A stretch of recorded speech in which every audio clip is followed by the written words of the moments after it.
Hello friends welcome to advice from YouTube channel. तो आजिर एटू भिडिओत आपनार सहित आलोचना करिम जदि आपुनि अहोमर बाहिरत आछे आपुनि बहिराज्यत लकडाउनर भावे आबद्ध हय आछे तेन्ते आपुनार कारणे सरकारे एटा पदक्षेप हातत लैছে जे आपनालोকক सरकारे লৈ আহিব आपनालोকৰ निज स्थाনত बा आपनालोকৰ घरत बा अहोमत লৈ আহিব तेन्ते সেই কাৰণে আপোনালোকে এটা নম্বৰত ইমেইল কৰি আপোনালোকৰ সকলো তথ্য আপুনি দিব লাগিব দিলে আপোনাক চৰকাৰে লৈ আহিব। তো ফ্ৰেন্ডস আপুনি কেনেকৈ অনলাইনৰ মাধ্যমতে ইমেইলটো দিব বা এটা নম্বৰত আপুনি কল কৰিব আজি আমি এইটো ভিডিঅ'ত আপোনাৰ সৈতে আলোচনা কৰিম। তো এতিয়া মোবাইল স্ক্ৰীনত প্ৰথমতে আপুনি আপোনাৰ মোবাইলত বা কম্পিউটাৰত আপোনাৰ জিমেইলটো ওপেন কৰক। জিমেইল ওপেন কৰি ইয়াতে চুকত চাব এটা লিখা আছে ++, আপুনি ক্লিক কৰক। तार पिছত ইয়াতে 2 লিখা আছে 2 লিখক। ইয়াতে আপোনালোকৰ ইয়াতে লিখিব পাৰিব আসাম। ইয়াতে চৰকাৰৰ এটা ওয়েবসাইট মুকলি হৈছে বা চৰকাৰৰ এটা ইমেইল মুকলি হৈছে। ইমেইলত আপুনি আপোনাৰ এড্ৰেছখিনি দিব পাৰিব। তো মই এই ইমেইলটো ইয়াতে এন্টাৰ কৰিছো।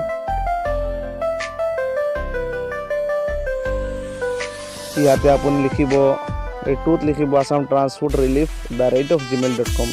तारपिছত सब्जेक्ट लिखिब। सब्जेक्ट आपनाक मैं लिखि देखुৱাই আছো। ইয়াতে লিখিব কম্পোজ ইমেইলত গৈ পেলাই আপুনি কিছুমান বস্তু ইয়াতে লিখিব লাগিব।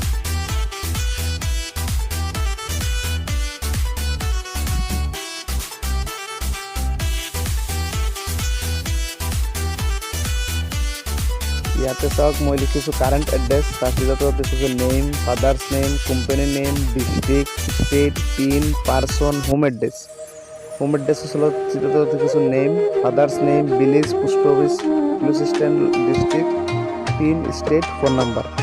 এই সকলোখিনি বস্তু মই ইয়াতে লিখিছো। আপোনালোকে সেম তেনেকৈ লিখিব। মোৰ ভিডিও ডেসক্ৰিপশনত মই এনেকৈ লিখি দিম, আপোনালোকে তাৰ পৰা কপি কৰি ইয়াতে লিখিব পাৰিব।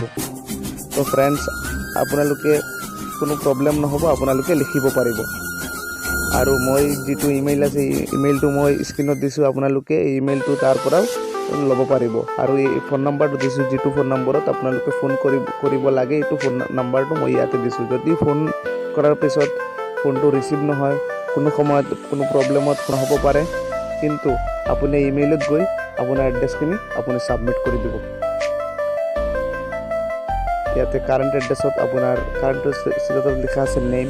আপুনি এতিয়া যেটো স্থানত আছে, যদি আপুনি মুম্বাই মহাৰাষ্ট্ৰত থাকে তেনেহলে ইয়াতে মহাৰাষ্ট্ৰৰ যেটো ঠাইত আপুনি আছে এই ঠাইখনৰ ইয়াতে এড্ৰেছটো আপুনি এন্টাৰ কৰিব। নেমটো আপোনাৰ দিব, আপোনাৰ নেমটো আপোনাৰ ফাদার্স নেম দিব, কোম্পানি নেম ইয়াতে কোম্পানি নেমটো আপুনি যেটো কামত আছে, যদি আপুনি কোম্পানিত নাথাকে কোম্পানিৰ আন্ডাৰত নাথাকে তেন্তে যেটো কামত আপুনি আছে কামৰ নামটো ইয়াতে লিখি দিব।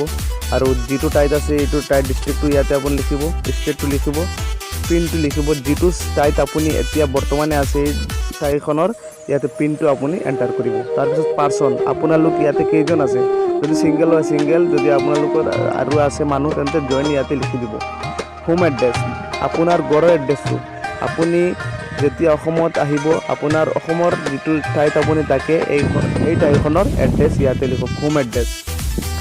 নেমটো লিখিব, আপোনাৰ ফাদাৰ্স নেমটো ইয়াতে লিখিব, ভিলেজটো ইয়াতে লিখিব, তাৰ পোস্ট অফিসটো ইয়াতে লিখিব, পুলিশ স্টেশন আপোনাৰ যেটো পুলিশ স্টেশন হয় এইটো আপুনি লিখিব, ডিস্ট্ৰিক্টটো লিখিব, পিনটো লিখিব, তাৰপিছত স্টেটটো আপুনি আসামটো লিখিব, আপোনাৰ ফোন নাম্বাৰটো ইয়াতে লিখিব। এনেকৈ লিখি পেলাই আপুনি এই ফৰ্মখন ফিল আপ কৰি পেলাই আপুনি এই ইমেইলত গৈ পেলাই এই জিমেইলত গৈ পেলাই এই চিনটোত পেলাই আপুনি সেন্ড কৰি দিব। সেন্ড কৰি দিয়াৰ পিছত এইখন গুচি যাব। এই ফৰ্মখন গুচি যোৱাৰ পিছত আপোনালোকৰ ওচৰত ফোন আহিব বা আপোনালোকক ফোন কৰি পেলাই খুদিব বা তেওঁলোকে অসম চৰকাৰৰ ফালৰ পৰা আপোনালোকৰ ওচৰলৈ ফোন আহিব, আহি পেলাই তেওঁলোকে খুদিব আপোনালোকে যি ক'ব বা আপোনালোকক তেওঁলোকে এটা সহায় আগবঢ়াব।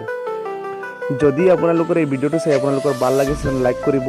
যদি এতিয়ালৈকে আপোনালোকে মোৰ এডভাইস আসাম নামৰ চেনেলটো সাবস্ক্ৰাইব কৰা নাই তেনেহলে সাবস্ক্ৰাইব কৰিবলৈ নাপাহৰিব আৰু আপোনালোকৰ ফ্ৰেণ্ডছলৈ শ্বেয়াৰ কৰিব, যাতে বিদেশত থকা সকলো মানুহে এই ফৰ্মটো ফিল আপ কৰাৰ সুযোগ পায়।